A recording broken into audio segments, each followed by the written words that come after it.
Vợ yêu, Tề tiểu thư, anh nghĩ hai em chắc chưa ăn quán ven đường bao giờ. Hôm nay chúng ta sẽ dùng bữa cơm đặc biệt này để kỷ niệm khoảng thời gian vừa qua, mỗi ngày vui vẻ.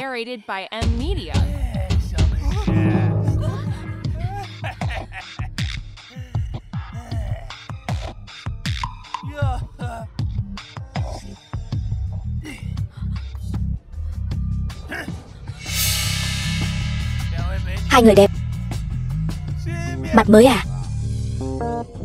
Các người là ai? Sao có tư cách thu phí quản lý ở đây? Là ai? Chúng tôi là người của Hắc Hổ Bang. Nếu hai người ngủ với tôi một đêm thì tiền thì thôi khỏi cần. Vợ yêu, Tề tiểu thư, để anh xử lý hắn, nhổ cỏ tận gốc bọn chúng. Các ngươi là người của ai? Chúng tôi là người của Hắc Hổ Bang, người của Sơn Ca. Sơn Ca có biết không? Sao nào, ngươi còn nhận ra hắn ta sao? Đừng nói Sơn Ca, chính là Thiên Vương lão tử, đến rồi cũng không làm gì được, ta diệt hắn. Bây giờ đến lượt ngươi. Ta chính là nhị đương gia của Hắc Hổ Bang. Ngươi biết ta là nhị đương gia không? Ngươi dám động vào ta, chính là làm địch với Hắc Hổ Bang của ta. Gọi lão đại của các ngươi đến đây, thả hắn ra. Ngươi là ai? Ta là ai? Ngươi đã đánh người của ta mà còn chưa biết ta là ai? Lão nhị, ngươi chưa nói với hắn ngươi là người của ai sao? Đại ca, tôi đã nói với hắn rồi, tôi là người của ngài. Hắn lúc này cũng chẳng nhận ra ngài, hắn chính là đang đánh vào mặt ngài. Ngươi đây là đang khiêu khích ta. Không sai, ta chính là đang khiêu khích ngươi. Số tiền bảo kê ngươi thu được mang lại đây, còn có thể tha cho ngươi một mạng. Ngươi đang chán sống sao? Ý nghĩ không tồi, tiếc là ngươi phải có thực lực này đã. Ở toàn bộ thiên thành này không ai ngông cuồng bằng ta. Sơn Thiên Hổ, ngươi biết ta là ai không? Không biết. Tiểu tử sau lưng đại ca ta chính là Sở gia của thiên thành. Sở gia chính là em vợ của điện chủ Long Vương Điện. Sợ rồi chứ? Người ta sợ quá đi. Hắn, Sở Tử Phong, tính là cái dám gì? Dám mạo phạm Sở gia, động thủ.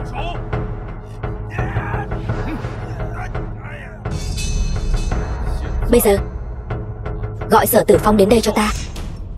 Tiểu tử, ta nói cho ngươi biết, ngươi xong đời rồi. Sở ra bên này có một tiểu tử muốn gặp ngài.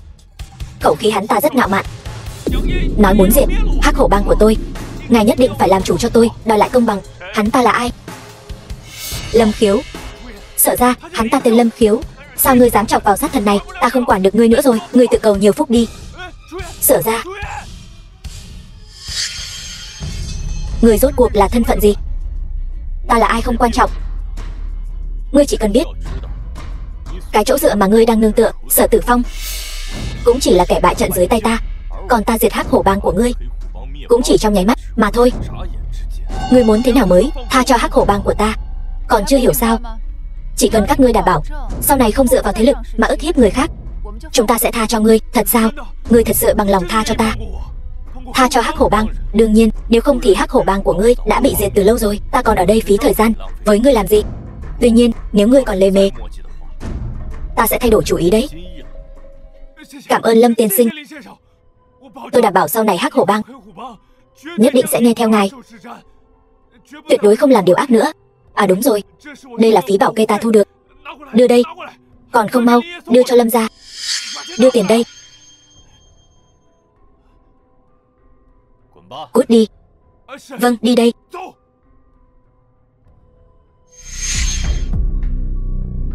Tên ăn mày hôi hám từ đâu tới? Mau cút cho ta. Gọi tổng tài các ngươi ra gặp ta. Ngươi là cái thá gì? Cầm một cái lệnh bài rách mà dám bảo tổng tài chúng ta gặp ngươi, muốn ngỏm phải không? Dám ở tập đoàn Thiên Hạ gây rối. Ta thấy ngươi giống chán rồi, tống cổ hắn ra ngoài cho ta. Tất cả dừng tay cho ta. Chào tổng tài. Tổng tài, chuyện gì thế này? Tổng tài, tên tiểu tử này cầm cái lệnh bài rách cũng dám xông vào đây, rõ ràng là muốn gây rối. Lệnh bài, ngài xem. Ngài là Lâm Khiếu, Lâm tiên sinh. Tổng tài, ngài nhận nhầm người rồi. Tên tiểu tử này rõ ràng là một tên ăn mày hôi hám. Cầm miệng. Lâm tiên sinh, là tổng phụ trách của tập đoàn Thiên Hạ, còn không mau xin lỗi Lâm tiên sinh. Lâm tiên sinh, tôi sai rồi. Ngài đại nhân đại lượng, tha cho tiểu nhân. Lâm tổng, ngài thấy sao? Khai trừ. Về sau ta không muốn nhìn thấy loại người này, cũng không muốn chuyện này xảy ra nữa. Kẻo một con sâu làm dầu nồi canh, ảnh hưởng đến danh tiếng của cả tập đoàn Thiên Hạ chúng ta. Vâng, Lâm tổng, mời ngài.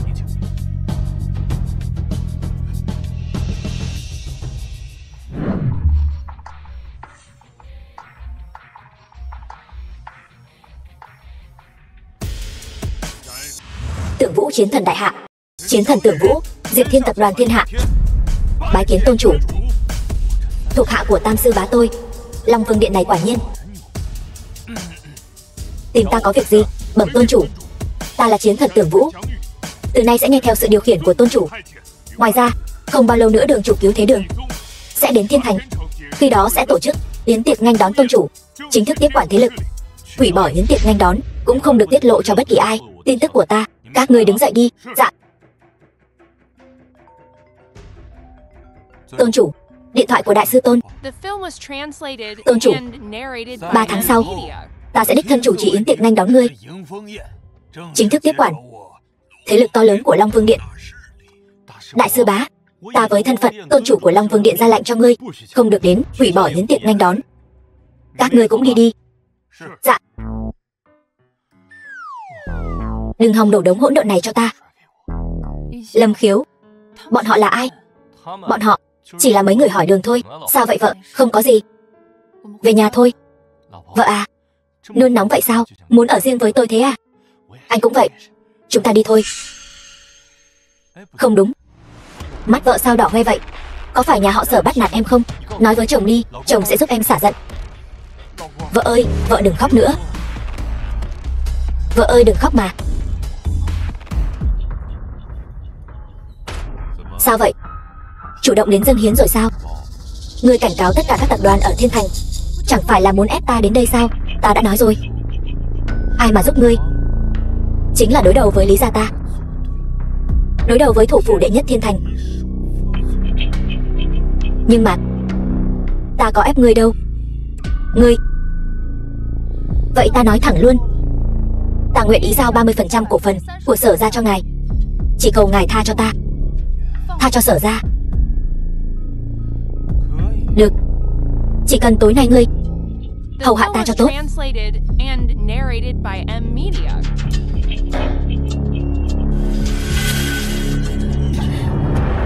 Dừng tay. Lâm Khiếu, ngươi dám bắt nạt vợ ta? Ngươi chán sống rồi sao? Chúng ta đi. Lâm Khiếu, ngươi xong đời rồi. Người đâu? Lâm Khiếu, cảm ơn huynh. Khách sáo làm gì? Nàng là vợ ta mà. Đừng sợ, ta sẽ bảo vệ nàng. Tại sao tim ta cứ đập thình thịch thế này? Chẳng lẽ ta thực sự thích hắn rồi sao? Sao vậy? Đã nóng lòng muốn gả cho ta rồi à? Huynh nói bậy, ta chỉ là sợ Lý thiếu gia tìm huynh gây phiền phức. Yên tâm đi, ngày mai tập đoàn Thiên Hạ sẽ gửi cho em đơn hàng 5 tỷ. Lâm Khiếu, huynh đừng an ủi ta nữa. Huynh chỉ là một gã nhà quê thô lỗ, làm sao có thể khiến tập đoàn Thiên Hạ đầu tư cho ta chứ? Đó là người giàu nhất thế giới đó. Yên tâm đi, ngày mai tự nhiên sẽ rõ. Sở Vân Vân, ngươi còn mặt mũi mà về đây sao? Sở thị tập đoàn là tâm huyết cả đời của lão gia, giờ sắp bị hủy hoại trong tay ngươi rồi. Ngươi muốn để bà nội đã lớn tuổi cùng ngươi uống gió Tây Bắc sao? Vân Vân, con hãy đi cầu xin Lý thiếu gia hầu hạ hắn cho tốt, cũng coi như là không phụ lòng mong đợi của ông nội con. Đúng vậy, bà nội. Bà biết mà, Lý thiếu gia đã hủy hoại trong trắng của con. Hắn ta là một tên súc sinh. Cầm miệng. Lý thiếu gia có thể để mắt tới ngươi, đó là phúc phận của ngươi. Không gả cũng phải gả. Trói tiểu thư lại cho ta, đưa đến Lý gia, ta xem ai dám. Đám phế vật các ngươi lại dám đổ hết áp lực lên người một nữ nhân. Đúng là đồ vô dụng, phế vật. Ở đây không có quyền lên tiếng của ngươi. Chuyện của Sở gia ta gánh vác. Ngươi dám nói ta không có tư cách? Hơn nữa, Sở Vân Vân là vợ ta.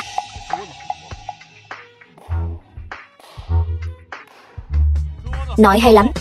Chỉ là không biết tên phế vật như ngươi có thể mạnh miệng được bao lâu. 500 vạn, 5 tỷ. Người của tập đoàn Thiên Hạ đâu? 10 phút nữa tập đoàn Thiên Hạ sẽ đích thân mang đơn hàng 5 tỷ đến Sở gia. Phế vật, đừng có khoác lác nữa. Nhanh lên, quỳ xuống xin lỗi Lý thiếu gia đi. Biết đâu còn giữ lại cho ngươi cái mạng chó. Thôi vậy, bổn thiếu gia không rảnh mà chơi với các ngươi. Lão phu nhân, hợp đồng của chúng ta coi như hủy bỏ. Người đâu? Mang Sở Vân Vân đi ngay cho ta. Lý thiếu gia, ta liền gả Vân Vân cho ngươi. Ngươi muốn ta ngỏm trước mặt ngươi sao? Sở Vân Vân, ngươi còn không mau đi. Mau đi cầu xin Lý thiếu. Chỉ là muốn ngươi ngủ với Lý thiếu một đêm thôi, cũng không phải lấy mạng ngươi. Sao lại khó khăn thế này? Ta đi. Mau đi. Đi đi. Mau đi đi. Vợ à, nàng tin ta, nàng không cần cầu xin bất kỳ ai. Lý Tử Minh, ngươi chả là cái thá gì. Ta nói cho lão thái bà biết, 3 phút nữa tập đoàn Thiên Hạ sẽ đích thân đưa tới hợp đồng 5 tỷ. Ngươi cái tên phế vật này, ngươi biết tổng tài của tập đoàn Thiên Hạ là ai không? Ngươi nói hắn tới là hắn tới sao? Ngươi là cái thá gì? Sở Vân Vân, ta đếm 3 tiếng. Ngươi lại đây cho ta. Nếu không, 1 2. Sở Vân Vân. 3. Được, ta đi đây. Lý thiếu, tôi xin ngài. Vân Vân, để hắn đi, có ta ở đây. Tổng tài của tập đoàn Thiên Hạ sẽ đến trong 3 phút nữa. Hắn sẽ đích thân mang hợp đồng đến. Còn Lý Tử Minh, nếu còn dám ép buộc nàng, ta sẽ khiến hắn gánh chịu hậu quả. Theo vết xe đổ của Sở gia. Được, thật thú vị.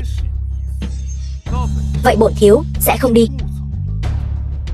Ta muốn nói cho các người biết, ta chính là trời của Thiên Thành. Ai dám làm gì ta? Dám làm gì Lý gia ta? Ta muốn cường đoạt.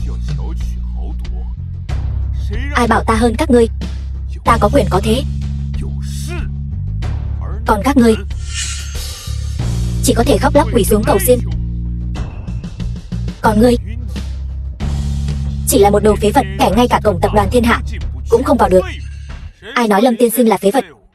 Diệp tổng của tập đoàn Thiên Hạ. Diệp tổng, ngài sao lại tới đây? Sở tiểu thư, đây là đơn hàng 5 tỷ tập đoàn Thiên Hạ ký với ngài. Diệp Thiên thủ phủ thế giới, mời cô nhận lấy. Cái gì? Diệp tổng, có phải ngài nhầm lẫn rồi không? Không nhầm.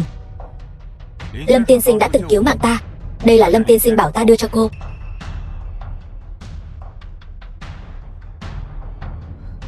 Lâm Khiếu, sao chàng không nói sớm?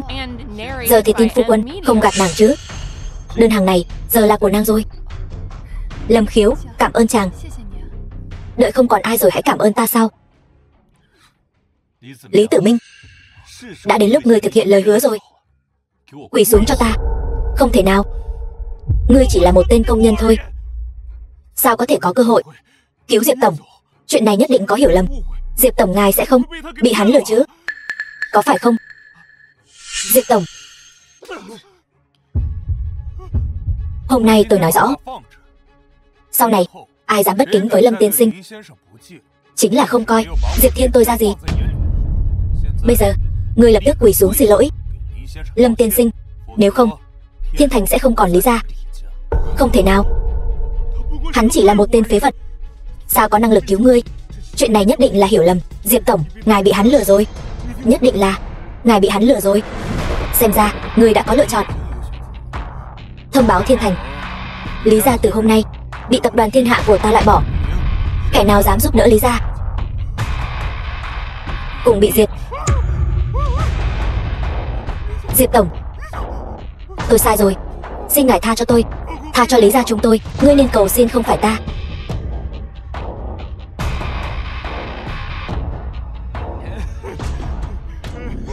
Lâm tổng, xin ngài tha cho tôi không nên vì thế hiếp người. là tôi không nên ép buộc Sở ra, không nên ép buộc Sở Vân Vân. Tôi đúng là đồ cặn bã. Tôi đáng hỏng, tha cho Lý gia. Cút đi. Cảm tạ Lâm tiên sinh không lấy mạng. Cảm tạ Diệp tổng. Lâm Khiếu, người hãy nhớ kỹ, nỗi nhục hôm nay ta nhất định sẽ cho ngươi ngày sau trả lại gấp vạn lần. Khoan đã. Lâm tiên sinh bảo các ngươi cút. Người đâu? Giúp Lý tiên sinh cút khỏi Sở ra. Không cần phiền các ngươi, ta tự cút.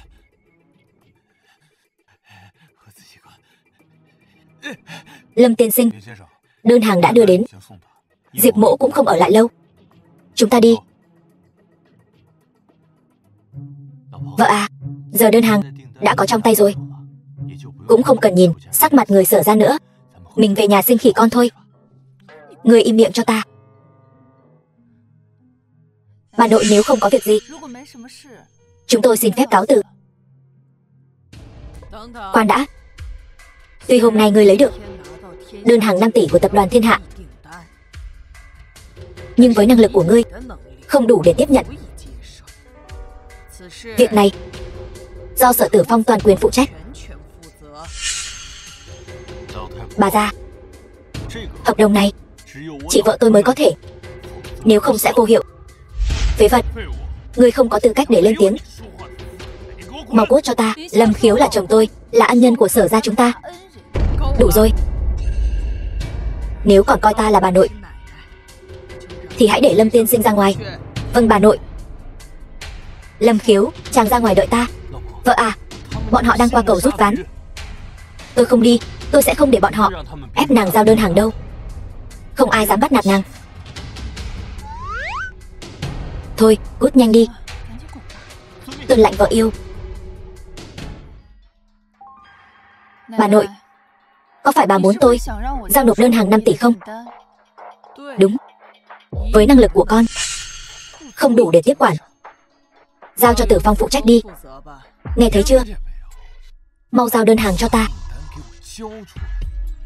Còn cô hoàn toàn không có năng lực thực hiện đơn hàng lớn như vậy.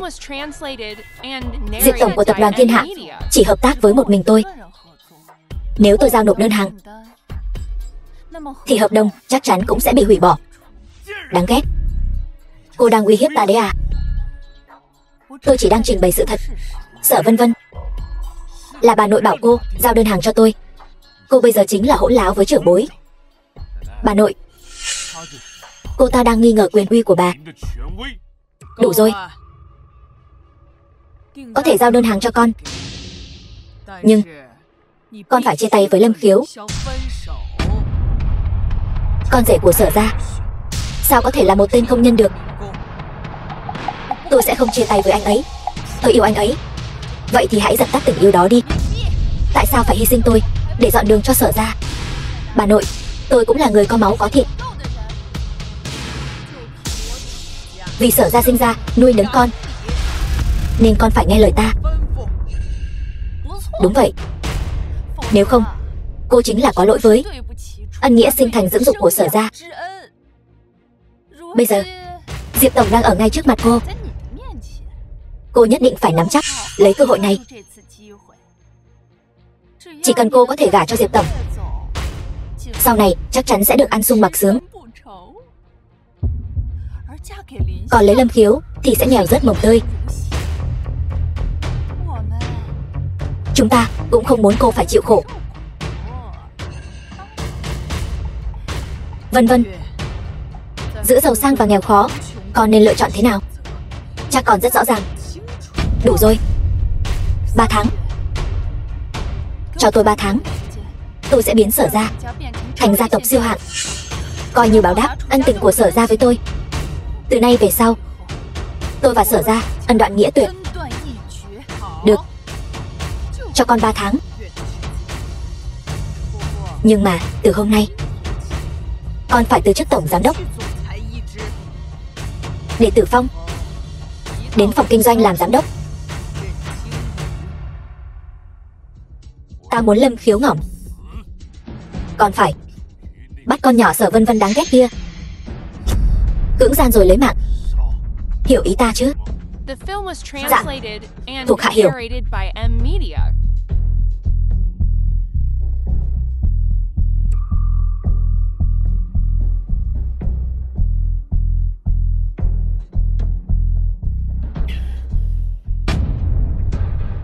có anh chồng nhỏ như vậy, còn gì không hài lòng nữa.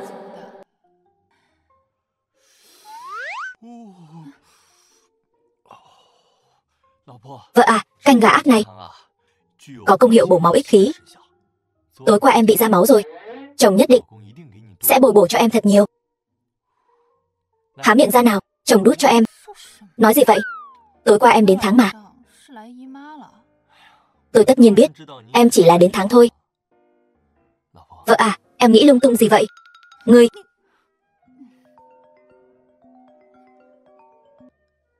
Alo. Cái gì? Ném đồ của tôi? Đúng vậy, một đám người đột nhiên xông vào, ném đồ đạc của cô ra ngoài. Được rồi, tôi biết rồi, tôi sẽ đến ngay. Lâm Khiếu, công ty có việc gấp, anh ở nhà đợi tôi.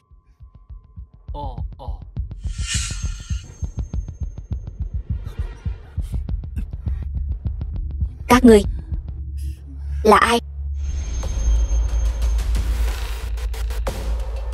Bây giờ mới nhớ tới tìm ta, muộn rồi. Sở Vân Vân, ngươi nghe cho kỹ đây. Ngươi chỉ là một món đồ chơi của ta, ta xem ai dám động vào phụ nữ của ta. Đến đúng lúc lắm, đồ phế vật. Lý Tử Minh, cho dù ngươi có giỏi đánh đấm thì sao, bây giờ cũng chỉ có thể quỳ xuống đất cầu xin ta. Thật đáng thương khi phải van xin ta, không ai có thể uy hiếp ta. Lâm Khiếu, Vân Vân, tôi tuyệt đối sẽ không để bất cứ ai có cơ hội làm hại cô. Lâm Khiếu, chàng mau chạy đi, nhà họ Lý tuyệt đối sẽ không tha cho chàng. Vân Vân, ta muốn Thiên Thành từ nay về sau không còn nhà họ Lý nữa. Là ai đã lấy mạng con trai ta? Lý Quốc Cường, thủ phủ Thiên Thành. Là ai? Lão gia đã điều tra ra rồi, thiếu gia bị tên bao nuôi của Sở Vân Vân kia lấy mạng. Phái người đi mời vua của thế giới ngầm Lương Nhất Sơn trả giá 3 tỷ để hai người bọn chúng chôn cùng con ta, khiến cả nhà họ Sở rút khỏi Thiên Thành. Vâng, con trai ta. Tả Phong thức dậy, né tránh đúng lúc, thanh đạm hư vô, chân khí theo đó, tinh thần giữ bên trong, bệnh tật không đến.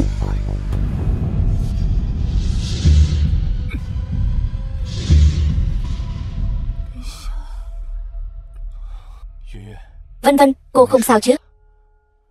Không sao. Lâm Khiếu, cảm ơn anh lại cứu tôi. Ân cứu mạng phải lấy thân báo đáp. Bây giờ em đã là vợ tôi rồi, có phải cũng nên hôn tôi một cái để bày tỏ lòng biết ơn rồi không? Anh nghiêm túc chút đi.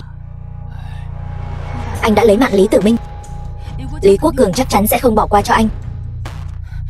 Anh mau đi đi, để hắn ta đến, tôi diệt cả nhà hắn. Không ai có thể uy hiếp tôi. Lâm Khiếu, anh hãy rời khỏi Thiên Thành trước, đợi tôi đưa nhà họ Sở lên thành gia tộc hàng đầu, sẽ đến tìm anh, cũng coi như báo đáp công ơn nuôi dưỡng của Sở gia. Vân Vân, em thừa nhận là vợ tôi rồi à? Không phải chỉ là gia tộc hàng đầu sao? Đơn giản, tôi tặng em cả tập đoàn Thiên Hạ để em khỏi phải chịu uất ức nữa. Nhưng rời đi, miễn bàn. Anh đừng nói lung tung.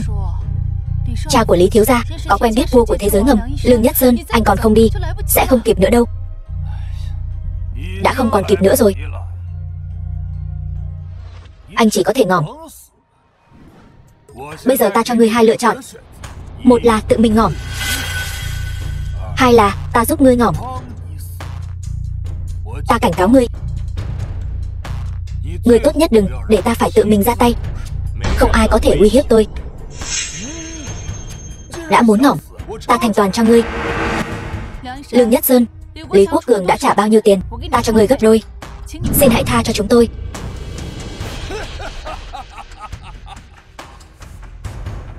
Sở tiểu thư, 3 tỷ e là bán cả cô cũng không có nổi.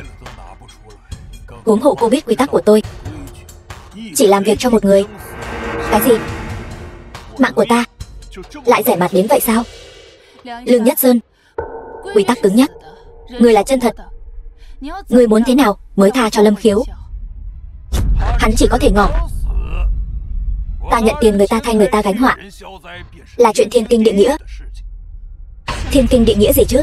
Người rõ ràng là đang tiếp tay cho kẻ ác. Bản thân cứ tưởng Dưới trướng chiến thần đều là bậc trung thần. Cứ tưởng người khác với đám bá chủ tầm thường, hóa ra đều là cùng một ruột. Ta khinh. Đừng có so sánh bọn chúng với lão tử. Lão tử xuất thân chiến vương, còn bọn chúng chỉ là một lũ du côn. Sao Tưởng Vũ lại dẫn dắt một tên rác rưởi như ngươi? Thằng nhãi, ngươi dám gọi thẳng tên chiến thần, chán sống. Chỉ bằng ngươi chưa có tư cách này. Tưởng Vũ thấy ta cũng phải quỳ xuống. Ngươi dám bất kính với chiến thần? Ngỏm, lấy mạng hắn. Dừng tay cho ta. Thuộc hạ đến muộn, mong tôn chủ thứ tội. Tưởng chiến thần lâu rồi không gặp. Lương Nhất Sơn, quả đúng là lâu rồi không gặp. Ngay cả việc cướp bóc cũng dám làm. Ngươi có xứng với những huynh đệ đã ngã xuống nơi xa trường không? Thiên mệnh của quân nhân là bảo vệ quốc gia. Chiến thần tôi cũng là bị ép buộc mà thôi. Lâm tiên sinh, ngài xem xử trí hắn thế nào. Đem xuống, dạy dỗ cho tốt, để hắn thấy quân hồn đại hạ ta. Vâng, đem đi. Lâm tiên sinh, từ nay về sau ta Lương Nhất Sơn chỉ nghe theo mệnh lệnh của ngài. Mong Lâm tiên sinh tha cho tiểu nhân một mạng. Được, vậy ta sẽ tha cho ngươi một mạng. Nhưng hiện tại ta rất khó chịu, cần ngươi gọi kẻ muốn lấy mạng ta đến đây, tự mình nói chuyện với ta. Sao trong mắt hắn ta chỉ đáng giá 3 tỷ? Vâng. Lý Quốc Cường, Lâm Khiếu đã bị ta lấy mạng rồi, ngươi đến nghiệm thi đi. Lâm tiên sinh, Lý Quốc Cường nói 15 phút nữa sẽ đến. Lâm Khiếu, người rốt cuộc là thân phận gì? Sao chiến thần cũng nghe lời ngươi? Vợ yêu à? Đến lúc đó ngươi tự nhiên sẽ biết ta yêu nàng nhất. Lương Nhất Sơn, thi thể của Lâm Khiếu đâu? Tìm ta. Ngươi sao còn chưa ngỏm? Ngươi muốn làm gì?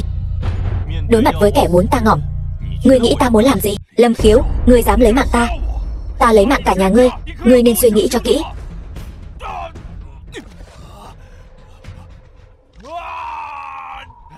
Ta sai rồi, Lâm Khiếu, ta sai rồi. Nói, tại sao mạng của ta chỉ đáng giá 3 tỷ? Lâm Khiếu, ngươi trong mắt Lý Quốc Cường chỉ là tên nhà quê biết chút võ công. Hắn cho ngươi 3 tỷ đã là không ít rồi. Vợ yêu, ta muốn hắn tự mình nói. Lâm tiên sinh, mạng của ngài là vô giá. Đúng, sinh mạng là vô giá. Ngài tha cho ta một mạng đi.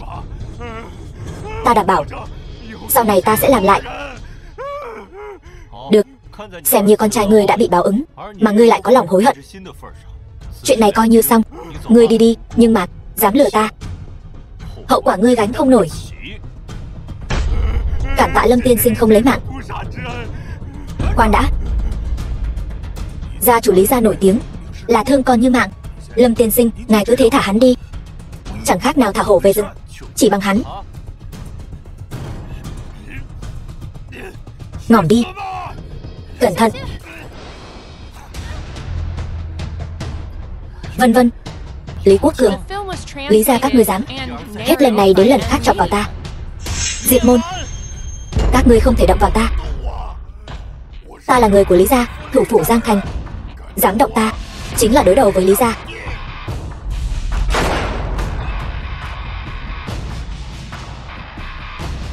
Thuộc hạ vô năng, mong tôn chủ trách phạt. Cút. Thuộc hạ cáo từ. Vân vân, ta nhất định sẽ không để nàng ngỏm.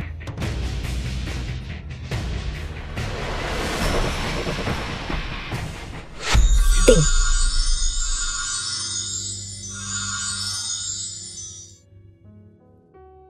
Vân vân, nàng bây giờ thế nào rồi? Không sao, hơn nữa còn cảm thấy toàn thân tràn đầy sức mạnh. Lão công lợi hại chứ?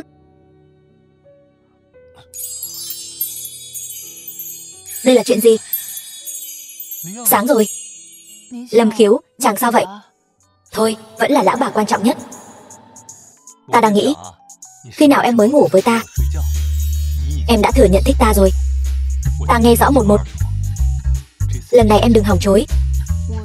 Ta hơi đói rồi. Chàng đi mua cho ta bánh trôi rượu nếp ở cửa hàng đi. Được. Cho vợ yêu ăn no. vợ yêu lại cho ta ăn nữa.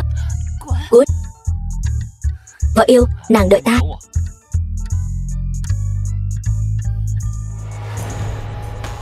Sao lại phát sáng nữa rồi? Chẳng lẽ Long Vương lạnh hỏng rồi?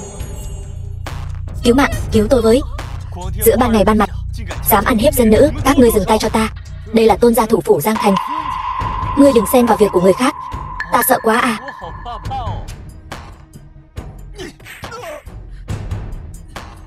Ta không cần ngươi dạy ta làm việc. Tên ăn mày thối, Tôn Thiên Vạn, con trai thủ phủ Giang Thành. Bản thiếu gia không so đo với ngươi. Cầm tiền cút đi. Mấy đồng này thưởng cho ngươi. Ta nói lại một lần nữa, thả cô ấy ra. Tên ăn mày thối, ta khuyên ngươi đừng xen vào việc của người khác. Là nữ nhân này tự ra bán mình. Ngươi làm vậy là cản trở người ta làm ăn. Ta chỉ thấy vị cô nương này không muốn. Trừ phi các ngươi để cô ấy tự nói với ta, nếu không ta tuyệt đối không rời đi. Soái ca, Tề Kiều Kiều, nữ tổng tài, chàng cứu tôi với, tôi bị bọn họ lừa. Cho dù bạn thiếu gia lừa ngươi thì sao? Điều đó chỉ chứng tỏ ngươi ngu ngốc. Muốn gặp viện trưởng cô nhi viện Thiên Minh, muốn thay đại ca ngươi báo thù. Được, chỉ cần ngươi hầu hạ bản thiếu gia thoải mái, mọi chuyện đều dễ nói. Không buông ra thì đừng trách tôi không khách khí. Được thôi, bản thiếu gia còn muốn trước mặt ngươi chơi đùa nữ nhân của ngươi, để xem ngươi làm gì ta. Bọn bay dám.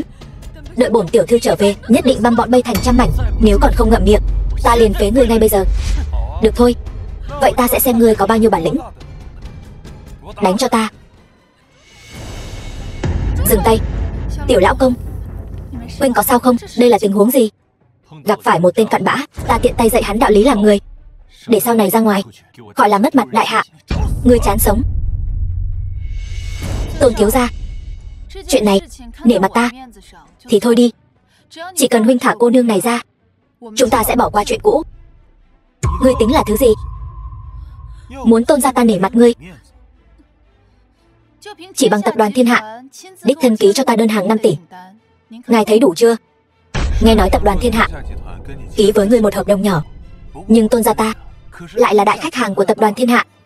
Chỉ cần một câu nói, hợp đồng này vì một cái là mất ngay. Ngươi chỉ là một đối tác nhỏ bé mà cũng dám ở trước mặt ta mạnh miệng. Diệp Thiên, 3 phút nữa cút đến đây cho ta. Phế vật, ngươi dám trực tiếp gọi đại danh của tổng tài, đúng là chưa trải qua sự đánh đập của xã hội. Được, bản thiếu gia hôm nay sẽ đích thân dạy ngươi, đánh gãy chân chó của ngươi. Ai dám đánh Lâm tiên sinh? Lâm tiên sinh. Diệp tổng, ở đây không có Lâm tiên sinh, nhưng mà ngài đến thật đúng lúc. Có một tên tiểu tử không biết trời cao đất dày dám mạo phạm ngài, tôi đang định dạy dỗ hắn. Ta thấy kẻ cần dạy dỗ là ngươi. Đánh gãy chân chó của hắn, dạy hắn biết quy củ. Diệp tổng, ngài có ý gì? Cho dù muốn dạy dỗ tôi, ngài cũng phải cho tôi một lời giải thích chứ. Họ Tôn kia, người đã đắc tội với ân nhân của ta, Lâm tiên sinh. Diệp tổng, hắn chỉ là một tên phế vật, làm sao có thể cứu ngài được? Ngài xem có phải là có hiểu lầm gì không? Cầm miệng. Từ hôm nay trở đi, chấm dứt mọi hợp tác của Tôn gia với tập đoàn Thiên Hạ của ta. Diệp tổng, tôi sai rồi, xin ngài tha thứ cho tôi. Ngươi nên cầu xin không phải ta, mà là Lâm tiên sinh. Lâm tiên sinh, tôi không biết cô ấy là người của ngài. Nếu không cho tôi 10 lá gan, tôi cũng không dám. Xin ngài tha cho tôi không dám nữa. Tề tiểu thư, hắn tùy cô xử lý. Tề tiểu thư, tôi đảm bảo không dám nữa. Xin cô cho tôi một cơ hội sửa sai. Tôn Thiên Vạn, người tốt nhất đừng có lần thứ hai, nếu không sẽ không chỉ đơn giản là một cái chân đâu. Dạ. Đa tạ Tề tiểu thư. Diệp tổng, vậy đơn hàng của tôi có thể giữ lại mạng ngươi. Là Lâm tiên sinh đã rộng lượng lắm rồi. Cút cho ta. Vâng. Đồ ăn mày thối, không xử được ngươi. Ta không họ Tôn. Lâm tiên sinh, thuộc hạ cáo từ. Đa tạ ngài ra tay nghĩa hiệp. Dám hỏi tôn tính đại danh của ngài. Ngày sau ta Tề Kiều Kiều nhất định sẽ báo đáp, tiện tay giúp đỡ thôi, cô nương không cần bận tâm. Tại hạ Lâm Khiếu. Thì ra chàng chính là vị hôn phu của ta. Cô nương, nàng chắc là nhận nhầm người rồi. Lâm Khiếu, rốt cuộc là chuyện gì đang xảy ra? Vậy chúng ta có việc về trước rồi nói sau. Mọi người thấy thế nào? Lâm Khiếu, chàng muốn hai tay hai nàng sao? Chàng nghĩ hay thật đấy. Không phải, vợ ta không có. Nàng buông tay trước đã. Ta hoàn toàn là vì Long Vương lạnh. Nó phát sáng với cả hai người. Hôn ước mới không thể hủy bỏ. Phát sáng? Đúng. Lúc ta xuống núi, sư phụ đã nói, chỉ cần Long Vương lạnh phát sáng với ai thì người đó chính là vợ ta. Bây giờ Long Vương lạnh phát sáng với cả hai người, nhất định có hàm ý gì đó. Ta cần nghiên cứu. Vì vậy hôn ước không thể hủy bỏ. Lâm Khiếu, ta thấy chàng chính là ăn trong bát nhìn trong nồi. Vợ à, thì ra nàng nhìn ta như vậy. Ta giận rồi. Muốn vợ dỗ, chàng nghiêm túc cho ta. Được rồi, vợ yêu, Tề tiểu thư, nàng thấy hôn ước của ta và nàng có thể tạm thời không hủy bỏ được không? Lâm tiên sinh vừa cứu ta, ta tự nhiên đồng ý. Hơn nữa, ta thấy Lâm tiên sinh cũng là một lựa chọn tốt. Tề tiểu thư, nàng phải biết mọi việc chung quy vẫn phải xem ý của Lâm tiên sinh. Lâm Khiếu, ai là vợ ngươi? Ta có thể chọn cả hai được không? Lâm Khiếu, Lâm tiên sinh, ngươi chỉ có thể chọn một trong hai người bọn ta. Ta chỉ nói đùa thôi mà. Đúng rồi. Tề tiểu thư, vừa rồi nghe họ Tôn nói, nhắc đến đại ca của cô, là đã xảy ra chuyện gì sao? Đại ca ta đã ngỏng. Chuyện gì đã xảy ra? 4 năm trước, đại ca ta muốn vạch trần vụ việc đấu giá nội tạng, bị đối phương sát hại. Nay ta vừa là muốn báo thù cho đại ca, cũng muốn tránh cho nhiều người hơn phải chịu thảm cảnh. Chuyện này có liên quan gì đến họ Tôn không? Không rõ. Lúc trước ta bị Tôn Thiên Vạn lừa là bởi vì hắn ta muốn dẫn ta đến Cô Nhi Viện Thiên Minh điều tra. Hiện nay tất cả bằng chứng đều chỉ hướng về Cô Nhi Viện Thiên Minh. Ta tin rằng việc đấu giá nội tạng chính là được thực hiện ở đây. Không thể nào, Cô Nhi Viện Thiên Minh là do ta một tay tài trợ, tuyệt đối sẽ không xảy ra tình huống này. Không có gì là không thể. Rất nhiều trẻ mồ côi đều biến mất ở Cô Nhi Viện, đó chính là bằng chứng rõ ràng nhất. Càng có khả năng những nội tạng này đều là do những đứa trẻ này cung cấp. Ngài có thể xem qua. Tề tiểu thư, trời cao sáng suốt, nhất định sẽ không bỏ sót. Thật là độc ác. À đúng rồi, chính thức giới thiệu một chút, ta họ Sở, cứ gọi ta là Vân Vân tỷ là được. Vợ à, nàng đừng quá áp lực, chúng ta tin nàng trong sạch. Bây giờ việc cấp bách là gọi điện cho viện trưởng để xác nhận tình hình. Trong sạch? Ngươi cứ nói thẳng ta, còn trong trắng luôn đi. Cũng không phải là không được. Thứ nhất, ngươi chưa từng lấy mạng người. Thứ hai, chúng ta còn chưa ngủ với nhau. Ngươi im miệng cho ta. Xin lỗi, Tề tiểu thư, đã để cô chê cười rồi, tôi sẽ gọi cho viện trưởng ngay. Sở tiểu thư, chuyện này vẫn làm phiền cô rồi. Không sao. Lưu viện trưởng, tôi điều tra được rất nhiều trẻ mồ côi đã biến mất ở Cô Nhi Viện. Chuyện này ông có gì muốn nói không?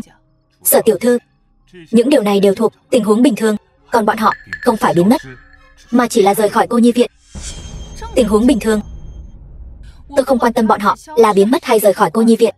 Ta hiện tại lập tức muốn ngươi mau chóng tới đây, phải cho ta một lời giải thích. Chuyện này ngươi giấu giếm không báo, quả thực không coi ta ra gì. Vân Vân, Tôn thiếu muốn cùng ngươi hợp tác y liệu khí giới. Quách Phượng Hà, mẹ của Sở Vân Vân, cơ hội của các ngươi tới rồi. Tôn gia không phải người tốt gì, ta cự tuyệt hợp tác với bọn họ. Câm miệng, nói cái gì vậy? Tôn gia là thủ phủ Giang Thành, nói muốn hợp tác với ngươi, ngươi phải nắm bắt cơ hội. Tôn thiếu phẩm hạnh bất chính, vừa bị Lâm Khiếu dạy dỗ một trận, giờ lại nói muốn hợp tác với ta, ước chừng không có ý tốt gì. Ta thấy chuyện này thôi đi. Cái gì? Ngươi đắc tội Tôn gia đại thiếu? Vân Vân, chuyện này tuyệt đối không thể liên lụy Sở gia. Lần này ngươi nhất định phải cùng ta tới khách sạn Hoàng gia. Ta không đi. Sở Vân Vân, ta là mẹ ngươi, xin ngươi phải nghe ta. Ngươi đừng tưởng mình có chút bản lĩnh là không coi ta ra gì. Cả đời này không thể nào. Ta nói cho ngươi biết, nếu hôm nay ngươi không đi với ta, chính là không coi ta là mẹ ngươi. Khổ thân ta mang thai 10 tháng, nuôi một đứa con bất hiếu. Vợ yêu, ta cùng em đi. Ngươi dám? Sở Vân Vân, bây giờ đi với ta, cho dù ta có đi cũng sẽ không hợp tác với hắn. Lâm Khiếu, ngươi ở lại cùng Tề tiểu thư tiếp đãi viện trưởng, chốc nữa báo cáo lại cho ta. đi thôi. Lâm tiên sinh, xem ra mẫu thân của Sở tỷ tỷ không ưa gì ngài. Con đường theo đuổi vợ của tôi sẽ bảo Sở tổng rút vốn. Cô thật là ngu xuẩn. Nếu đã như vậy, Sở Vân Vân muốn rút vốn thì cứ để cô ta rút vốn. Cô nhi viện Thiên Minh tôi không thiếu tiền. Xem ra ông cũng là một thành viên của tổ chức buôn bán. Giờ đặt trước mặt ngươi có hai con đường. Thứ nhất là khai ra kẻ chủ mưu đứng sau. Thứ hai, ngỏm, không ai dám đe dọa ta. Đứng sau lưng ta là Tôn gia, là Thiên Dược Hiệp hội. Bọn bây ai dám động đến ta, khiến chúng nó câm miệng mãi mãi cho ta. Lưu viện trưởng, ta khuyên người tốt nhất đừng giở trò. Chỉ là một Tôn gia còn con, ta còn chẳng để vào mắt. Cho dù là chiến thần Tưởng Vũ hay là viện trưởng trước pháp viện, chỉ cần ta ra lệnh một tiếng, bọn họ cũng phải quỳ xuống cho ta. Huống chi là ngươi. Ngươi đây là ăn nói ngông cuồng, vô pháp vô thiên. Tốt nhất bây giờ hãy thả ta đi. Nếu không Tôn gia nhất định sẽ diệt cả họ nhà ngươi. Lâm Khiếu, hay là huynh cứ đi trước đi. Tôi không muốn liên lụy huynh. Đắc tội hắn chính là đắc tội với cả Tôn gia, đắc tội với cả thiên hội. Tề tiểu thư, hắn đây là tự chui đầu vào lưới. Tưởng Vũ, trong 3 phút bảo viện trưởng trước pháp viện đến gặp ta. Làm người vẫn là đừng quá tự cao tự đại. Thằng nhãi, tự cao tự đại là ngươi đấy. Ai đang đợi ta vậy? Lý viện trưởng, sao ngài lại tới đây? Ta đến để chuẩn bị. Viện trưởng Lý, viện trưởng cô nhi viện, bắt ngươi về quy án. Lâm tiên sinh, ngài nói xem nên xử lý hắn thế nào? Ép hắn khai ra nơi giam giữ con tin, nếu không thì ngỏm. Vâng. Lý viện trưởng, hình như ngài nhầm rồi. Người ngài nên bắt là hắn ta mới đúng. Tất cả đều là hắn ta vu khống tôi. Ngài hãy thả tôi ra, đi bắt hắn ta. Ngoan cố lươn lẹo, tiếp tục đánh cho ta. Đánh đến khi nào hắn khai thì thôi. Nói hay không? Tôi không biết. Tôi cái gì cũng không biết. Các người cứ đánh ngỏm tôi đi, tôi cũng chẳng biết gì cả. Lưới trời lồng lộng, cái ác bất diệt. Lưu viện trưởng, ngươi hãy suy nghĩ cho kỹ. Cho dù kẻ chống lưng cho ngươi là Tôn gia, thì bọn họ cũng chỉ bỏ xe giữ tướng thôi. Ngươi thật sự không nói sao? Tôi cái gì cũng không biết. Tôi vô tội mà. Mau thả tôi ra. Tất cả những chuyện này đều là bọn họ ép tôi làm. Lâm tiên sinh, xin ngài chỉ thị. Kế hoạch hành động tiếp theo: bắt Tôn Thiên Vạn, ép hắn khai ra nơi giam giữ con tin. Tôn thiếu, Lưu viện trưởng đã khai ra thân phận của ngài. Ngài nhất định phải nhanh chóng chuyển rời con tin. Lưu viện trưởng, đã nghe được bao nhiêu rồi? Thì ra là ngươi đứng sau thao túng tất cả, lấy những đứa trẻ ở cô nhi viện Thiên Minh làm nguồn cung cấp nội tạng buôn bán, dùng tính mạng của những đứa trẻ này để kiếm tiền. Sở tiểu thư, chỉ là dùng nội tạng của chúng để cứu sống những người có giá trị hơn. Đó là vinh hạnh của chúng. Có phải trong mắt các ngươi, những đứa trẻ này căn bản không phải là người, chỉ là một món hàng để các ngươi kiếm được khoản tiền cách xù, một công cụ? Không sai, Sở tiểu thư quả nhiên thông minh tuyệt đỉnh. Tôi còn luyến tiếc không muốn lấy mạng cô nữa, nhưng cô biết quá nhiều rồi. Vậy đi, tôi cho cô một cơ hội làm nữ nhân của tôi. Tôi sẽ tha mạng cho cô. Mơ đi. Nếu bây giờ ngươi chịu hối cải, khai ra nơi giam giữ lũ trẻ, coi như là chuộc tội. Nếu không khó thoát. Lâm Khiếu đang trên đường đến đây rồi, tự lo liệu đi. Sở tiểu thư, cô đúng là không uống rượu mời, lại muốn uống rượu phạt. Trói cô ta lại cho ta. Dạ.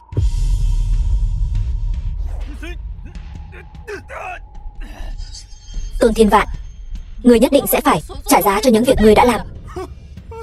Trả giá chỉ bằng con nhóc này, hai tên ăn mày hôi hám đó. Cứ để hắn ta đến đây, ta muốn xem trước mặt hắn, ngủ với nữ nhân của hắn, tên nhát gan đó sẽ phản ứng thế nào. Ngươi vô sỉ, nhóc con, ngươi dám đánh ta?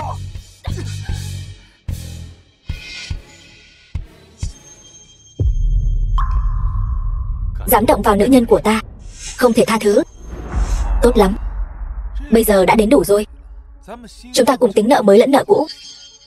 Bắt hết bọn chúng lại cho ta. Tôn Thiên Vạn, ngươi thật là uy phong. Ta thấy nếu không phải ta là viện trưởng chấp pháp viện này, thì sau này trước đó là của ngươi rồi. Viện trưởng, chuyện nhà họ Tôn ông đừng xen vào. Hôm nay ta sẽ không tha cho bất kỳ ai trong số chúng. Xin lỗi, hôm nay tôi đến đây theo lệnh của Lâm tiên sinh để bắt ngươi. Lâm tiên sinh? Lâm tiên sinh nào? Không lẽ lại là tên vô dụng đó chứ? Viện trưởng, nếu ông bị uy hiếp, cứ nói thẳng.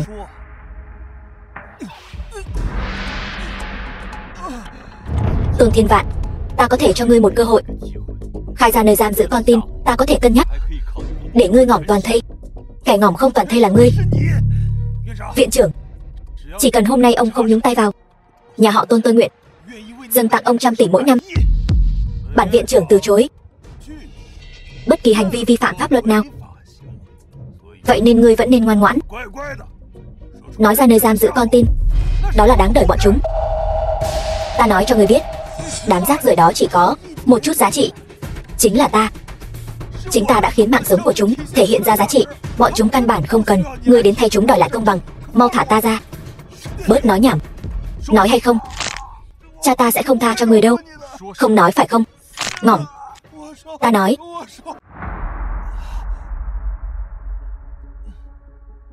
Ta chỉ phụ trách việc mua sắm thiết bị y tế đối ngoại. Những việc khác ta hoàn toàn không biết, đều do cha ta phụ trách.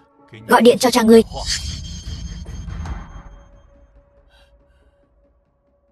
Cha, con sắp ngỏm rồi. Nói cho con biết nơi giam giữ con tin. Con không muốn ngỏm. Con thật sự không muốn ngỏm. Con trai, con làm sao vậy? Ai dám động đến con, ta sẽ băm thằng khốn đó ra. Là một tên phế vật họ Lâm. Hắn mang theo viện trưởng chấp pháp viện đến bắt ta. Con không muốn ngỏm. Con không muốn ngồi tù. Cha cứu con với. Họ Lâm, đây là nhân vật lớn nào vậy? Ngay cả chấp pháp viện cũng có thể điều động. Hắn tên gì? Lâm Khiếu. Cũng chỉ là tên trai bao, được Sở Vân Vân bao nuôi.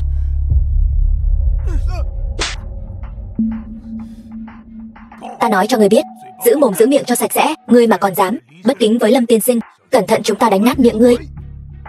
Bảo cha ngươi, hạn cho ngươi 3 giây. Nói ra nơi giam giữ con tin.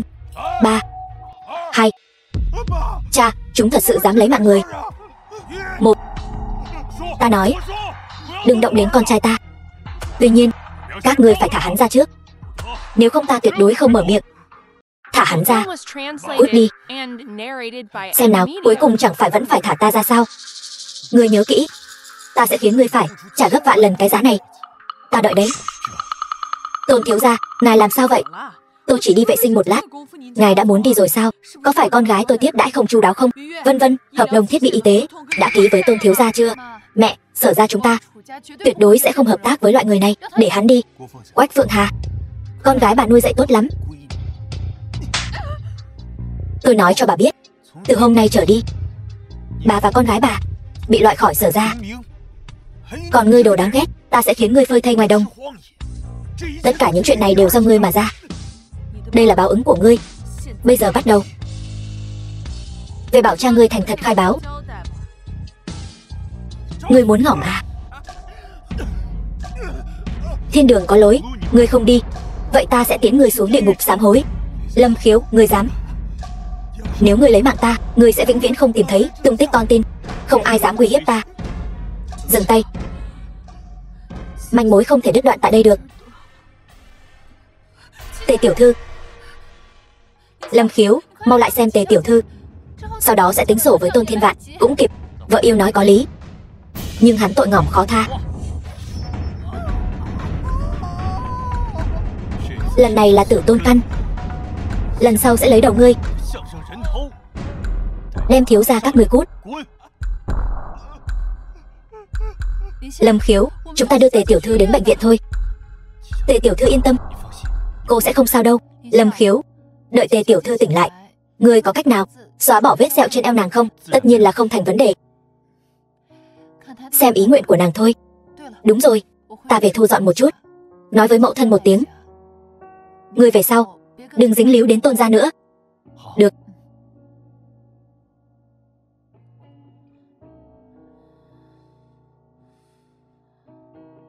Nước. Đây, Từ từ. Uống từ từ.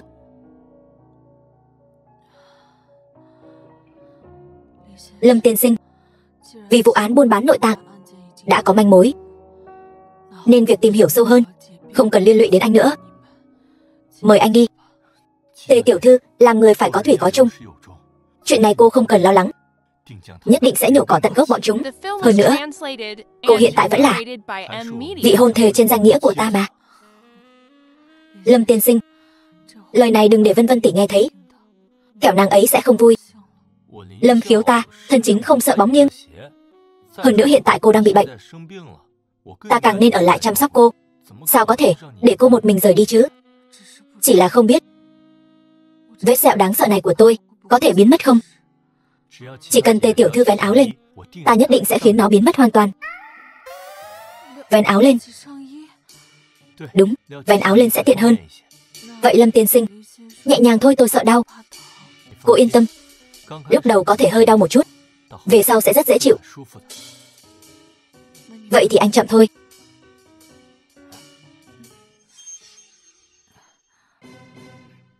Hai người đang làm gì vậy? Phụ thân. Lâm Khiếu, tiểu tử này hại ta, biến thành thái giám. Phụ thân, ta nhất định phải lấy mạng hắn, con yên tâm. Ta nhất định sẽ để con tự tay lấy mạng hắn, để trả mối hận trong lòng con. Phụ thân, Thiên Dược Hội chẳng phải có rất nhiều thần y sao? Gọi bọn họ đến cứu ta. Xin lỗi Tôn thiếu, Thiên Dược Hội chúng tôi cũng bó tay. Còn ta hôm nay đến đây là để lấy mạng các ngươi. Thì tốt giữ xe. Thiếu chủ, thuộc hạ không hề tiết lộ cái gì cả. Ngài nhất định phải nghĩ cách cứu con trai tôi. Tuyệt đối không thể để hương hỏa nhà họ Tôn bị dập tắt. Các ngươi là chẳng nói gì cả, nhưng mà đã tra ra các ngươi rồi. Các ngươi chỉ có thể ngỏm. Hãy để manh mối đều đứt đoạn tại các ngươi. Khoan đã, ta có thể lấy mạng chúng để trừ hậu họa. Nói, ta quen biết Chiến Vương, tuyệt đối sẽ không liên lụy đến Thiên Dược Hội. Được, ta cho các ngươi một cơ hội chuộc tội. Chỉ cần các ngươi có thể làm cho tất cả manh mối đều đứt đoạn tại đây, ta sẽ cho con trai ngươi lại trở thành một người đàn ông. Được, cảm ơn thiếu chủ.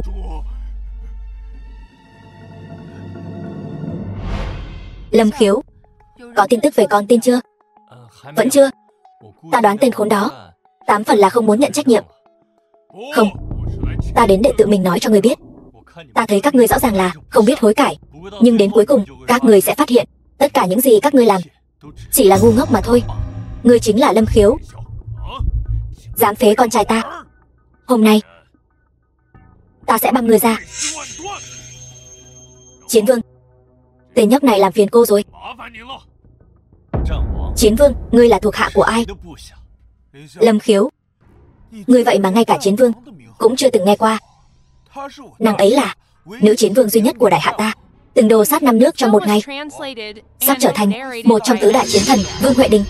Nếu ngươi biết điều, bây giờ cầu xin tha thứ, biết đâu có thể giữ lại cho ngươi toàn thây. Lâm Khiếu, sao còn chưa tự kết liễu tạ tội? Ta hỏi, ngươi là thuộc hạ của ai?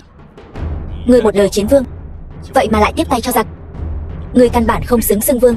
Ta khinh. Chiến Vương rõ ràng là hắn ta, không phân biệt phải trái. Tôi muốn hắn ngỏm. Chiến Vương, năm đó cô được cha tôi ban ơn mới sống sót, cô nhất định phải biết ơn đáp nghĩa, lấy mạng bọn chúng. Lâm Khiếu, nhà họ Tôn từng có ơn với ta, vậy thì hôm nay ta chính là báo ơn. Chỉ đại diện cho thân phận cá nhân của ta Vương Huệ Đình, cũng không hổ thẹn với ngôi vị chiến vương của ta, càng không hổ thẹn với danh hiệu đứng đầu chiến thần. Lấy mạng.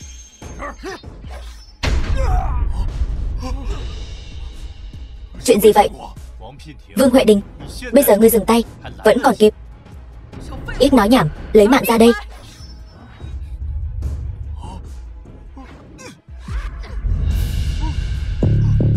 Chuyện gì vậy? Sao lại thế này? Vương Huệ Đình, bọn họ đều là thành viên của tổ chức buôn bán nội tạng. Ngươi chắc chắn muốn bất phân thị phi giúp đỡ bọn họ. Ngươi nói bậy. Chiến Vương, năm xưa phụ thân ta khi cô chỉ còn thoi thóp đã cứu cô một mạng, thì cô phải biết ta và phụ thân đều là người tốt. Lâm Khiếu, hạng người đảo điên trắng đen như ngươi ta thấy nhiều rồi. Hôm nay nếu ta không thể đánh bại ngươi, ta tình nguyện từ bỏ ngôi vị chiến vương, không để mất mặt chiến thần. Khoan đã, 3 phút, ta sẽ cho ngươi biết hành vi của ngươi ngu xuẩn đến mức nào. 3 phút nữa xuất hiện trước mặt ta. Ngươi dám bất kính với bổn vương, Chu Di cửu tộc, ai dám?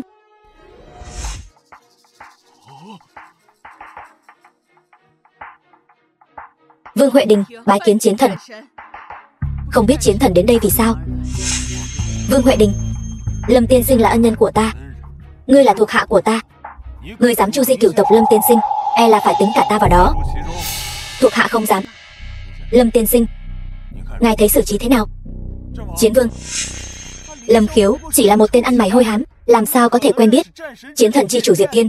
Ta thấy đối phương rõ ràng là thuê một diễn viên, mượn danh nghĩa chiến thần để lừa bịp thiên hạ. Con ta nói không sai. Nếu không, tại sao hắn lại muốn ngài nghe theo sự điều khiển của hắn? Đây rõ ràng là mượn thân phận của ngài. Chiến Vương, ngàn vạn lần đừng để lũ tiểu nhân này lợi dụng. Ngươi dám nghi ngờ ta? Không phải. Chiến Vương, người không biết thuật dịch dung đại hạ đã lưu truyền ngàn năm. Lỡ như người này lợi dụng thuật dịch dung giả dạng thành chiến thần để làm tổn hại danh dự của chiến thần, ngươi chớ có lơ là.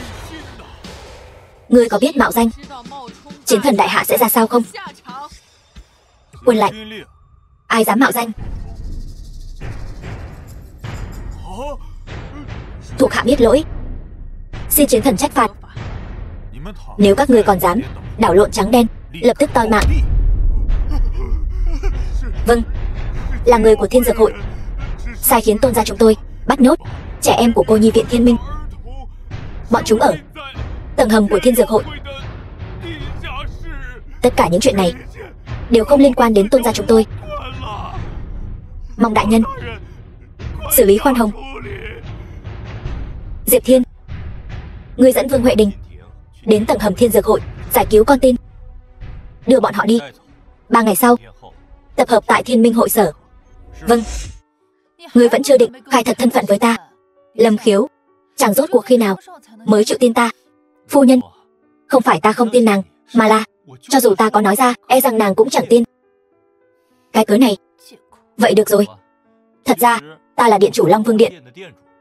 Những kẻ như Tưởng Vũ, Diệp Thiên đều là thuộc hạ của ta. Cái gì? Chiến thần Tưởng Vũ, thủ phủ thế giới, Diệp Thiên cũng là thuộc hạ của chàng sao? Lâm Khiếu, ta biết chàng có chút bản lĩnh, nhưng chàng cũng đừng nói những lời hoang đường như vậy chứ. Đây là gì chứ? Kể cả là đường chủ cứu thế đường, Dịch Tùng, thì cũng phải nghe theo sự sai khiến của ta. Cho nên sau này phải đối xử tốt với phu quân đấy, nghe rõ chưa? Chàng muốn ăn đòn hả? Được rồi, ta đã nhận được tin tức. 3 ngày nữa sẽ có một buổi đấu giá diễn ra tại Thiên Minh hội sở. Lần này nhất định phải tóm gọn bọn chúng. Phu nhân, chúng ta đi ăn thôi, ta đói bụng lắm rồi. Lâm Khiếu, chuyện chưa giải quyết xong, chàng đã muốn ăn cơm rồi. Nói đi, hôn ước của chàng và Tề tiểu thư định khi nào thì hủy bỏ? Lâm Khiếu, tôi đã thích anh rồi, tuyệt đối sẽ không hủy bỏ hôn ước với anh đâu. Cái này, Lâm Khiếu, ai mới là vợ chàng? Hai vị, như thế này đi, sau khi buổi đấu giá kết thúc, ta nhất định sẽ cho hai vị một câu trả lời. Lâm Khiếu, ta là một nam nhân đàng hoàng, đã nhận định một người thì sẽ là cả đời. Nếu đã như vậy, vậy anh hãy tránh mặt một chút. Chuyện gì mà cần phải đuổi tôi đi mới nói được vậy? Bí mật giữa con gái chúng tôi. Thôi được, Cục cưng.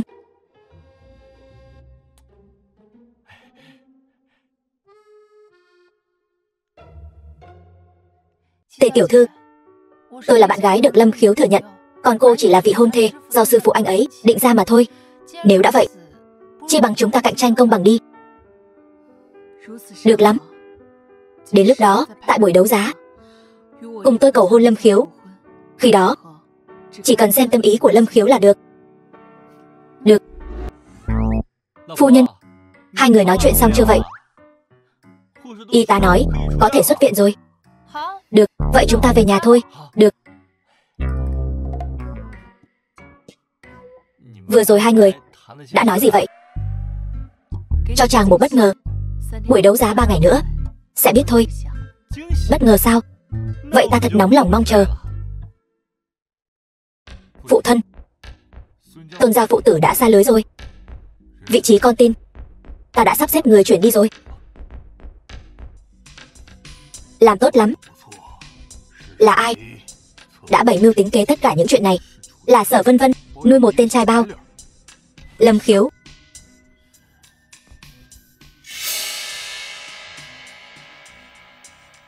Vậy thì cứ để Lâm Khiếu ngỏm, để cho mọi người thấy. Vâng, con trai sẽ đi ngay bây giờ.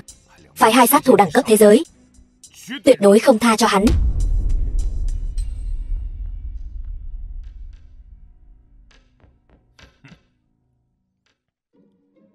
Tề tiểu thư, tối nay hãy nghỉ ngơi cho khỏe. Chúng ta cũng đi ngủ thôi. Ai thèm ngủ với ngươi chứ? Tối nay ta sẽ cho các ngươi ăn rất ngàn thu. Ai phái các ngươi tới? Hỏi Diêm Vương đi. Là ai của Thiên Dược Hội phái các ngươi tới tìm cái ngỏm? Người đáng ngỏm là ngươi. Bây giờ ngươi thả hai nàng ra, ta có thể tha cho các ngươi một con đường sống. Bớt nói nhảm. Cho ngươi 3 giây. Nếu không, ta sẽ lấy mạng cả hai nàng. Lâm Khiếu, ta ra lệnh cho ngươi cứu Tề tiểu thư, đừng lo cho tôi. Không, Lâm Khiếu, ngươi hãy cứu Vân Vân tỷ trước. Tất cả những chuyện này đều là do ta mà ra. Có khả năng nào không? Cả hai người các ngươi đều không cần phải ngỏm.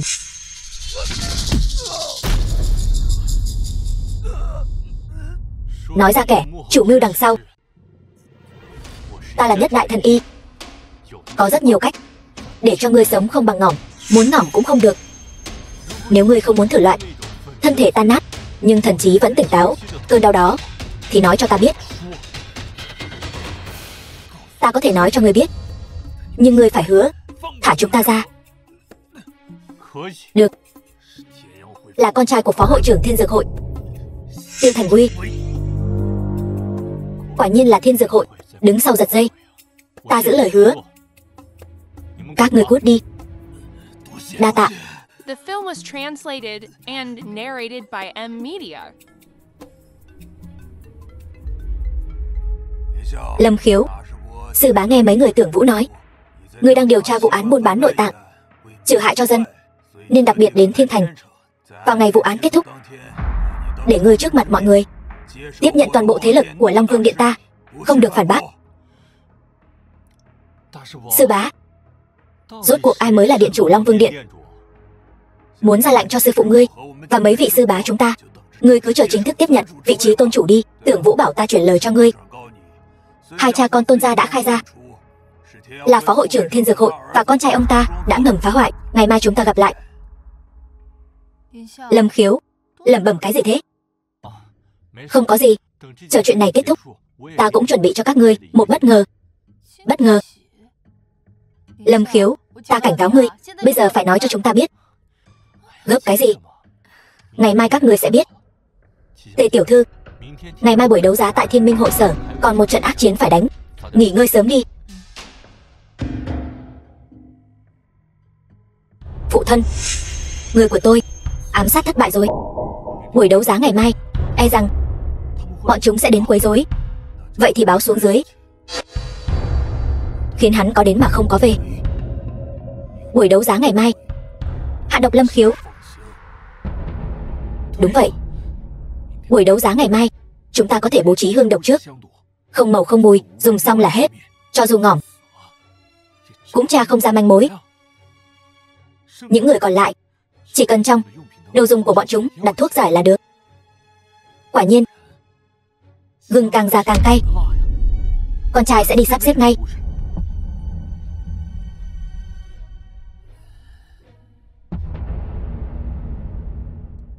Lần này nhất định phải cướp lấy vị trí phó hội trưởng Thiên Dược Hội. Lật đổ sao? Tôi thấy hội trưởng Thiên Dược Hội e rằng cũng khó thoát khỏi liên lụy.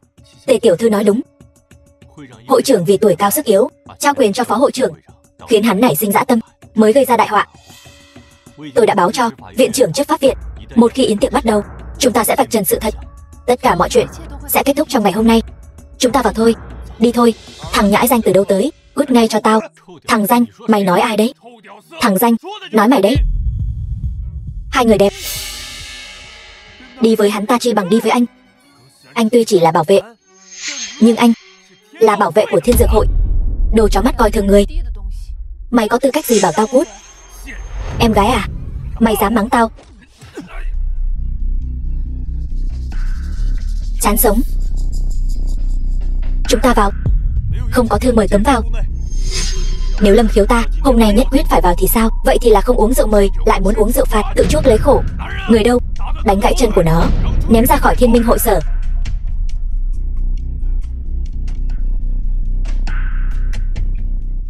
Vào thôi.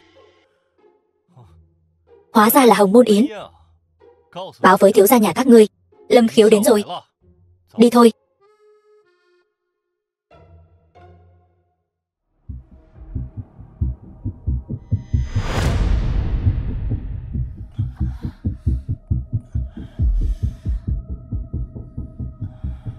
The film was translated Tôi thấy and narrated by hơi chóng mặt. M-Media. Hôm nay, vật phẩm đầu tiên được đấu giá. Cái này được đấy. Trái tim, chất lượng cực tốt. Giá khởi điểm 5 tỷ. Mua đi.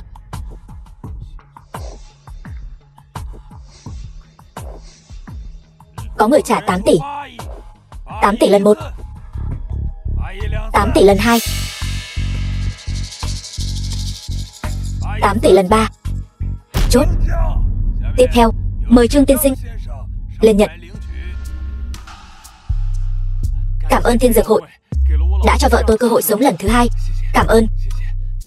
Dừng tay. Nơi này bị phong tỏa. Ngươi là ai? Dám đến phá hoại Thiên Dược Hội của ta? Ta Lâm Khiếu, đến thay trời hành đạo. Ta thấy hôm nay ngươi đến đây là để quấy rối.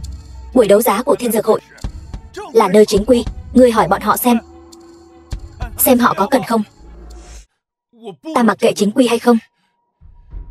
Hiện tại ta chỉ biết ta có rất nhiều tiền. Ta không muốn vợ ta ngỏm. Vợ ta bây giờ rất cần nó. Ngươi đưa nó cho ta. Nghe thấy không? Cút cho ta. Đó là tất cả bọn họ đều bị ngươi che mắt rồi.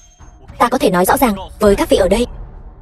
Hiện tại trong buổi đấu giá nội tạng, tất cả nội tạng đều là ngỏm bất thường, được lấy từ xác người sống.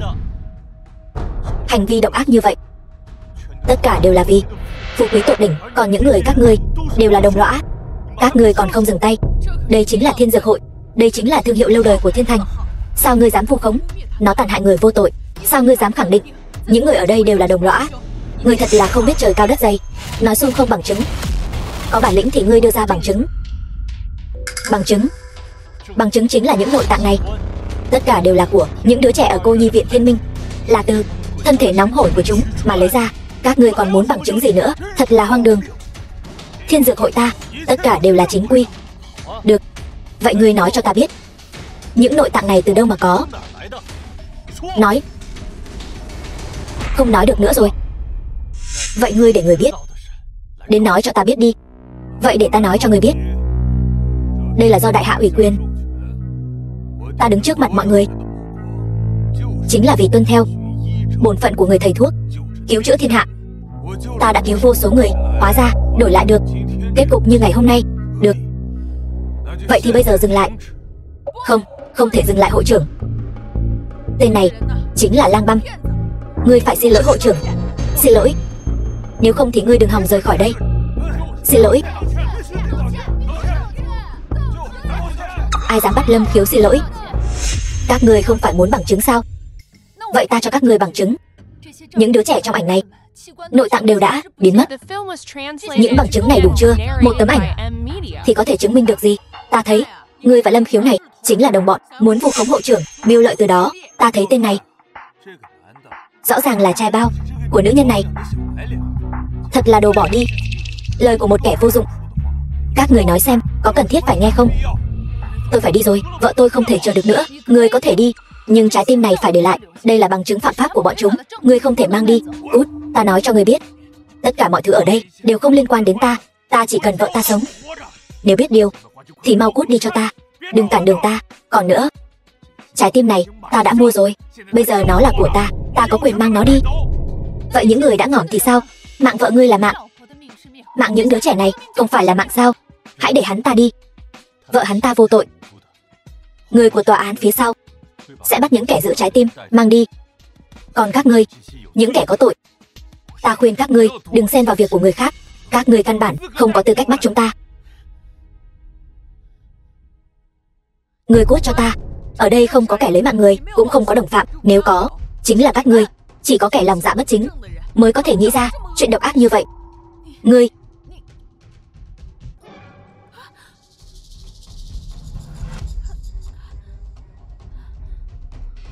Lâm Khiếu, chuyện gì đang xảy ra vậy? Không sao, tẩy tủy đan bắt đầu phát huy công hiệu rồi. Ngươi cũng sắp ngất xỉu rồi. Sắp rồi. Hai người các ngươi cũng đã lột xác. Đây nhất định là tai họa giáng xuống. Và người tiếp theo chính là ngươi. Họ chỉ là uống tẩy tủy đan của ta, 3 giây sau sẽ tỉnh lại, cường tráng thân thể. Hoàng Mao Tiểu Nhi, ta thấy đây chính là cái cớ ngươi dùng để che giấu sự thật. Đàn bà của ngươi cả đời này sẽ không tỉnh lại nữa. Còn ngươi chính là hung thủ lấy mạng họ. Được thôi, vậy thì ngươi cứ chờ xem. Đồ vô dụng. Hết thời gian rồi.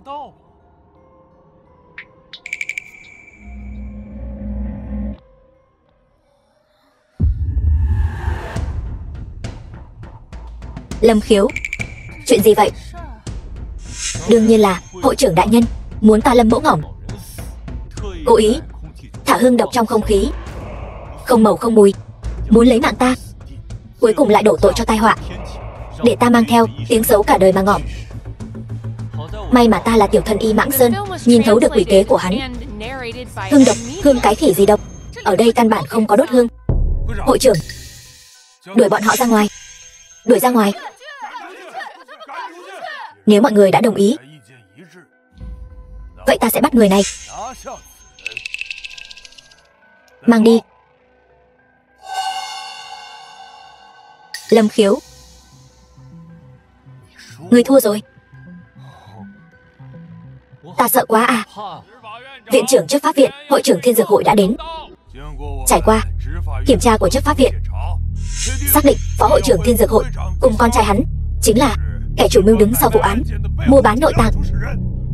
Những kẻ tham gia, viện trưởng trại trẻ mồ côi Thiên Minh, cha con họ Tôn, đã sát hại 10.082 người.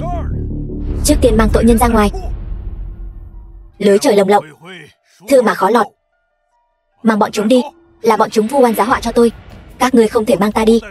Ta nói cho các ngươi biết ta không nhận. Lâm Khiếu, ta không thua. Ngươi không có chứng cứ. Chứng cứ? Những đứa trẻ ngỏm oan ở trại trẻ mồ côi chẳng phải là chứng cứ sao? Lời khai của đồng bọn ngươi chẳng phải là chứng cứ sao? Còn cả những đứa trẻ bị giam cầm dưới hầm Thiên Dược hội của ngươi, bao gồm cả những nội tạng này, cái nào chẳng phải là chứng cứ? Ngươi còn muốn chứng cứ gì nữa?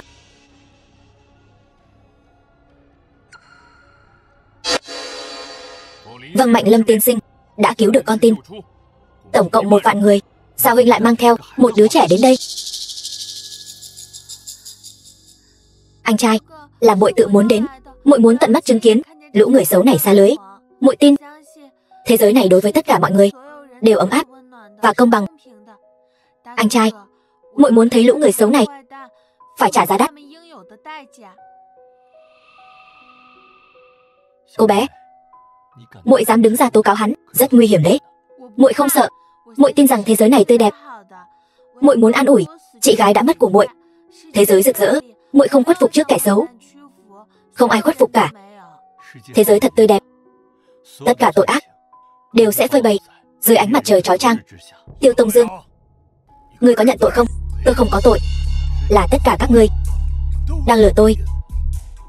Là tất cả các ngươi đang ép buộc tôi. Nhân chứng vật chứng đều có đủ. Ngươi còn dám chối cãi? Mang hắn ta ra ngoài cho ta. Kể từ hôm nay thi hành án tử. Các ngươi hãy thả con trai ta ra. Nó vô tội. Ngươi, tội không thể tha thứ. Đem tất cả bọn chúng đi. Hút hết đi lũ người các ngươi. Căn bản là không thể đổi lại những sinh mạng đã mất. Trả nợ con trả. Lâm tiên sinh, ngài thấy thế nào? Đi thôi. Giờ mọi chuyện đã rõ ràng. Tôi xin được từ chức hội trưởng. Ta tuổi đã cao, lực bất tòng tâm, lại để Tiêu Tông Dương gây ra đại họa động trời như vậy. Ta khó mà chối bỏ trách nhiệm. Nhưng Lâm tiên sinh đã xoay chuyển tình thế. Hy vọng sau này Lâm tiên sinh có thể dẫn dắt Thiên Dược Hội ngày càng lớn mạnh. Đảm nhiệm chức hội trưởng, tôi không thể đảm nhiệm chức hội trưởng. Kính mong hội trưởng hãy tìm người khác tài giỏi hơn. Không, vẫn nên để cậu đảm nhiệm.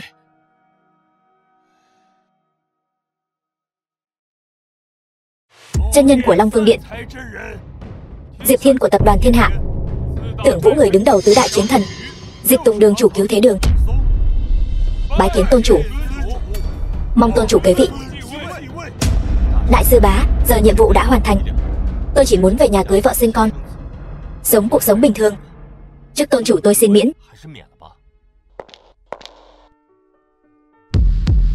Lâm Khiếu, cưới tôi nhé. Trời ơi bà xã Tề tiểu thư, đây là điều bất ngờ mà mọi người chuẩn bị sao? Đây rõ ràng là kinh hãi mà. Trước mặt bao nhiêu người như vậy, tôi từ chối ai cũng không được. Vậy mọi người đứng dậy trước đi. Chúng ta về nhà rồi nói tiếp. Đại sư bá cũng đứng dậy đi. Trước tôn chủ, để tôi suy nghĩ thêm. Tôn chủ, Long Vương Điện chúng tôi đã mời rộng rãi các gia tộc danh môn vọng tộc ở Nam tỉnh, sẽ được tổ chức trong vòng 3 ngày tiệc nghênh đón gió cho ngài. Nếu ngài không đồng ý thì chính là khiến Long Vương Điện chúng ta mất hết mặt mũi. Bây giờ ngươi chỉ có thể đi. Sư bá, ngươi đây rõ ràng là ép mua ép bán. Ta khi nào đã đồng ý? Ngươi mời mọi người rồi. Dù sao ta cũng không đi. Vợ Tề tiểu thư, chúng ta đi thôi.